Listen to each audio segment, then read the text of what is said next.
Hi, for my second video, I'd like to talk about some tips on visiting somebody that's passing away in the hospital or somebody that's just very sick in the hospital.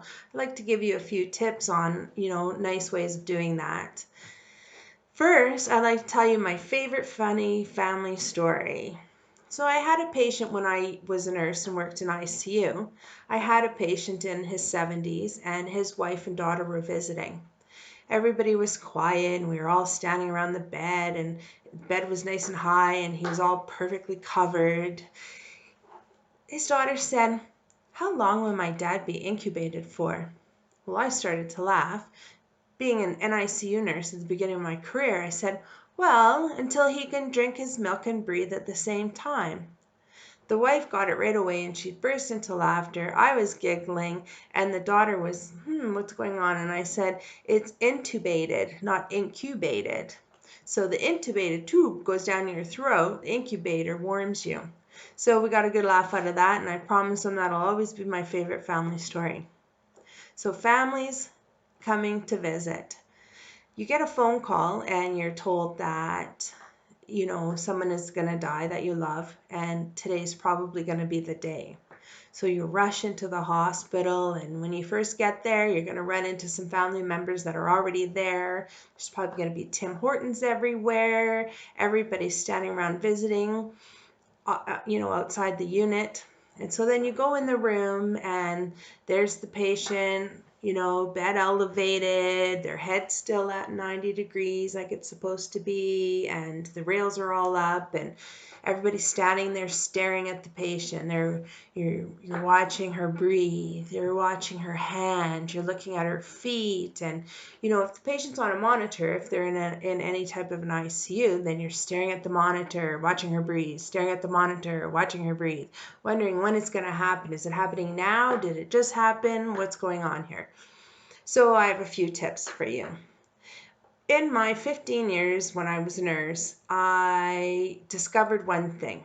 Nurses really aren't that mean. So they like to act mean, but they're not really that mean. So one of the things that you can request is to have her bed taken down to a level that you can sit in a chair beside the bed, and you can have the side rails taken down. If she's unconscious, she's not going to fall out of bed. So that's a really nice thing to do. When you're sitting beside the bed and the side rails are down, you can hold her hand. One of the things I offer in my company for families and I teach is the use of hand lotion. Now I have a little trick with that hand lotion. I put vitamin E in it, and I might put aloe vera gel in it, I might put something else in it, but it actually has nothing to do with the health of your skin or her skin or anything. The only thing the hand lotion is for is to make you hold her hand. So I get people to rub hand lotion on the person's hand so that they can feel them, and the person that's passing away can feel that they're being touched and loved, and the energy between the two of you. And touching your loved one is also a great thing because it gives you the space needed so nobody catches you staring, because that's what people are always scared of. You want to look, you want to look at her mouth open, and you want to look at her breathing, but you don't want to get caught because you think it's rude. But when you're down there and you're sitting at the same level and you're holding her hand, you can get a good look, and you can look at her, and you can think about things and remember funny things and think about sad things. And if there's anything you want to say to her, now's a great time to say those things. If you're angry about something, let her know now. That's a great time to let her know, because then you're both healing. She's going on her way healed, and you can go back to your life being healed. If there's a group of people in the room, go ahead, tell stories, Tell stories about the time she burnt the cake or stepped in the dog poop, whatever it is. Tell the good stories. Have a good laugh. When I was nursing night shifts, my boys were young. They were like in between 10 and 18 years old in there before they left home kind of thing. the boys would be up during the day, and people would say, how do you sleep when the boys are in the house running around being all rambunctious?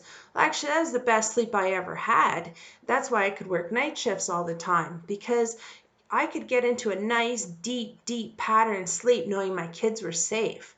And being able to hear them, even when it was only subconsciously, I would know that they were safe. And, they never bothered me. I've always been able to sleep better when I can hear my kids. That's the same way that, the patient is going to be, your loved one will be, that they can hear you in the room laughing and telling stories. They're able to get into that deeper sleep where they're in a calmer place. They're able to do whatever business people are doing when they're asleep before they die. I don't know what they're doing, obviously, but are they visiting with people that are going to take them away? Are they, whatever they're doing, busy, they're able to get there when they can get into that nice, nice unconscious sleep, listening to all the family tell fun stories and, enjoy each other. Even though it's a very, very serious situation, you can still sort of try to keep it up for everybody. One of the don'ts I'd like to share, and of course these are always all my opinion, is don't eat lots of food in the room. It's okay if, somebody does a Timmy's run and they come back with, cases of coffee and cookies and donuts for the nurses and, all this sort of stuff. Like, that's fantastic. Absolutely fantastic. I think it's great. Get soup too, because soup's a comfort food, and that's exactly what you need at that time. But maybe eat it outside the room. Have your coffee inside the room, absolutely. Relax, have coffee or water or your tea or whatever you'd like to drink. Have that inside the room for sure. But minimize the amount of garbage and all that collection and stuff. It sort of increases people's stress levels when there's a lot of stuff around the person that's passing. Maybe your aunt is like, she likes to have the room clean, or maybe you have a nurse that wants everything to be clean, and when you're bringing in all that stuff, your aunt or your nurse are getting, increasingly stressed, which is bringing unhappy stress in the room. I'm not saying that you have to make your nurse happy. I'm just trying to make the point that having all this, food, the Wendy's hamburger wraps and all that kind of stuff. It's just really unnecessary in that room. It's much nicer just to have family, a cup of coffee, a relaxed atmosphere, and to take turns maybe if you'd like to talk to your loved one alone. Just say, hey, do you guys mind before you come in if I just have 5 minutes alone with her? I'd just like to talk to her, alone, and then I'll come back and get you guys after 5 minutes. That's, a great way to be. So those are just a few of my tips. I think that the next thing I'm going to talk about will be, like, my next video is going to be on some friends of mine who they lost their daughter and their sister. They lost Whitney when she was, in her teens. I think Whitney was 18. I'll verify all my facts before I talk to you.